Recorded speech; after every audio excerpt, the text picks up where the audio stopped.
Hi all welcome back to my channel. Common hotel ஸ்டைலில் ஒரு சாம்பார், ஆனால் பருப்பே இல்லாமல் எப்படி பண்ணுறதுன்னு பார்க்கலாம் வாங்க.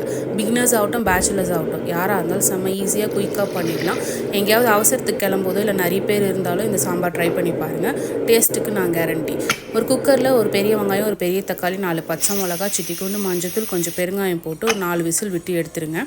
குக்கர்லேருந்து எடுத்ததும் தண்ணியை ஃபில்டர் பண்ணிவிட்டு ஒரு டேபிள் ஸ்பூன் அளவுக்கு கல் உப்பு போட்டு நல்லா ஸ்மாஷ் பண்ணிக்கோங்க. அந்த மீதம் இருக்க தண்ணி அதில் ஊற்றிட்டு ஒரு டேபிள் ஸ்பூன் அளவுக்கு சாம்பார் தூள் ரொம்ப முக்கியம், அது போட்டால் தான் நல்லா ஸ்மெல் சூப்பராக இருக்கும்.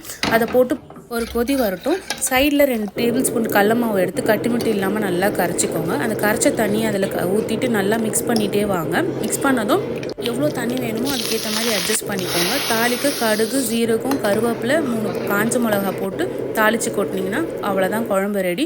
மேலே கொத்தமல்லி தூள் போட்டு இறக்கி சாப்பிட்டு பாருங்கள். டேஸ்ட்டு சும்மா சான்ஸேல செம்மையாக இருக்கும். ஃபார் மோர் அப்டேட்ஸ் ஃபாலோ பண்ணிக்கோங்க. தேங்க்யூ, பாய்.